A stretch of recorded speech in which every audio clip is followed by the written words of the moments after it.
Bonjour, aujourd'hui je vais vous expliquer comment gérer une personne négative. Je suis Gaël Châtelain-Berry, bienvenue sur mon podcast Happy Work, le podcast francophone le plus écouté sur le bien-être au travail.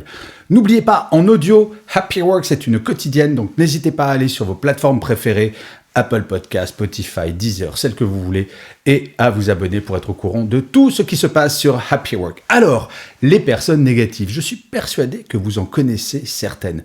Vous savez, c'est la personne qui, quoi que vous disiez, quoi que vous fassiez, ne va pas être d'accord, qui va vous sortir des phrases du genre « Non, mais ça marchera jamais. Oh là, non, ça, c'est pas possible. Oh non, ça, on a déjà essayé, ça marchera jamais. » Bref, quoi qu'il se passe, la personne, non seulement, quoi que vous disiez, quoi que vous fassiez, va vous plomber le moral et vous plomber le projet, mais en plus, va vous faire croire que c'est vous qui avez tort systématiquement, qui êtes limite un peu bisounours. Dans le genre, ouais, non mais toi tu penses que ça va marcher parce que t'es pas très intelligent ou pas très intelligente. Oui, quand j'étais manager, j'ai eu parfois un ou deux collaborateurs ou collaboratrices qui étaient comme cela. Mais même en tant que collègue, au même niveau hiérarchique, avoir des gens qui vont systématiquement vous dire « non, ça ne marchera pas », eh bien à un moment, ça finit par plomber l'énergie. Et donc, dans cet épisode, je vais vous donner 4 étapes pour gérer ce genre de personnes. Et petite précision, si ça marche dans la vie professionnelle, je vous assure que ça marche également dans la vie personnelle. Alors, comment est-ce qu'on gère ce genre de personnes ? La première étape, c'est de ne surtout pas contrarier la personne. Cette personne est absolument convaincue d'avoir raison.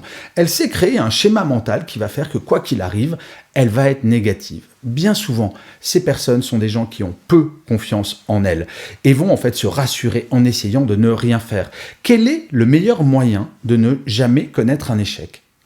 Ne rien faire. Eh bien, ces personnes, bien souvent, ont connu des échecs dans leur vie, ça les a traumatisés. Je ne veux pas donner dans la psychologie à 2 €, mais malgré tout, ça va les rassurer de plomber tous les projets. Donc, la première étape, c'est vraiment d'écouter la personne sans la juger, même si la personne vous énerve. Et on va pas se mentir, au bureau, il peut y avoir des personnes qui nous énervent, ne soyons pas totalement naïfs. Donc vous vous réunissez en tête-à-tête avec la personne, ça c'est très important, jamais faire ce genre de réunion devant plein de monde, et vous lui exprimez le fait que vous ne comprenez pas pourquoi elle ne veut pas se lancer dans le projet, mais par contre, vous êtes là pour l'écouter parce que très probablement, vous n'êtes pas à même de comprendre. Et donc, ça c'est la deuxième étape. Vous allez lui demander des éléments concrets. Bien souvent, les personnes disent non par principe, mais n'ont pas réfléchi au pourquoi du non. Et là, il va s'agir de l'amener sur un terrain un peu plus cartésien. Explique-moi concrètement pourquoi cela ne va pas marcher. Il peut arriver que la personne vous dise « bah parce que », et là, très calmement, il faut lui dire « moi je suis tout à fait prêt à admettre que ce projet ne peut pas marcher, que c'est complètement nul, que je suis complètement idiot. Par contre, il va falloir que tu me donnes d'autres raisons. En effet, parce que c'est un peu court. » Et donc de pousser la personne dans ses retranchements, mais sans jamais lui laisser penser que vous mettez de côté qu'elle ait raison. Si la personne a des arguments valables, eh bien à ce moment-là, c'est peut-être à vous, sur ce sujet, de changer d'opinion. Par contre, s'il n'y a strictement aucun autre argument que « parce que », à ce moment-là, c'est à vous d'enchaîner en essayant de l'amener à voir les choses de façon différente. Et de lui dire « écoute, ce que tu me dis, c'est juste un parce que, donc ça ne me semble pas extrêmement construit. Est-ce que tu ne penses pas qu'on pourrait voir les choses de telle manière ?» Et là, d'amener des arguments extrêmement concrets que vous aurez, parce que vous croyez au projet. Et donc, vous avez des arguments concrets, factuels, non émotionnels. Ce qui est très important avec ce genre de personnes, ne jamais rentrer dans les émotions.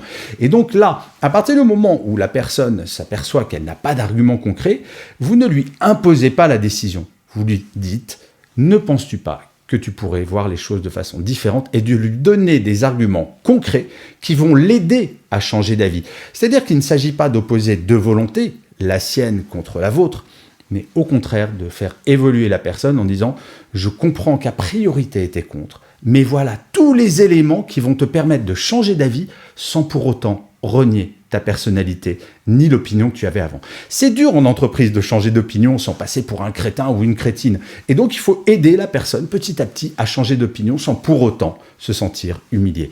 Très important, ne jamais jouer sur les émotions. Et enfin, quand vous commencez à voir que la personne évolue, le 4e point qui est très important, lui faire comprendre tout ce qu'elle a à gagner à avoir changé d'opinion. Il ne faut pas dire « ouais, j'ai gagné, tu vois, t'avais tort, t'étais vraiment idiot de dire non ». Non, surtout pas.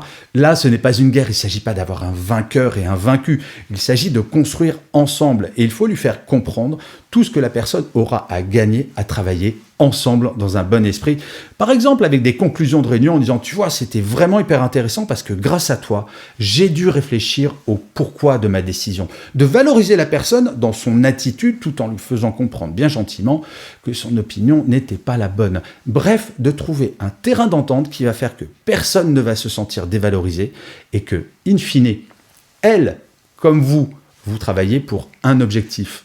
L'entreprise, ou encore une fois que ce soit un collègue au même niveau hiérarchique que vous, ou même votre manager, pourquoi pas, cette démarche-là va vous permettre d'être constructif et vraiment d'avancer. Car je crois que le pire en entreprise, c'est quand on n'a vraiment plus l'impression d'avancer. Et je finirai cet épisode en vous lisant le commentaire de l'un ou l'une d'entre vous laissé sur l'une des plateformes d'écoute. Et là, j'ai choisi le commentaire de #289.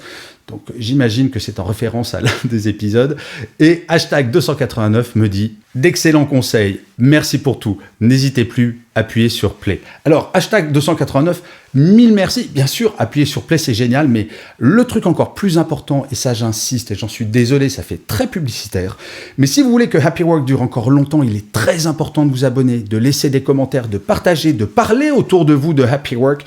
Oui, parce que je ne sais pas si vous avez remarqué, vous écoutez gratuitement Happy Work, mais moi, je vis de tout cela, donc plus vous partagez, plus l'audience grandit, et plus ça me donne des raisons très concrètes, eh bien, de pouvoir continuer. Donc, je vous remercie 1000 fois de le faire. Je sais, c'est un peu relou parfois d'insister sur ce genre de choses, mais bon, je préfère être franc avec vous parce que vous commencez à me connaître. J'essaye d'être totalement transparent. Je vous remercie 1000 fois d'avoir écouté cet épisode de Happy Work ou de l'avoir regardé si vous êtes sur YouTube. Je vous dis rendez-vous au prochain et d'ici là, plus que jamais, prenez soin de vous. Salut!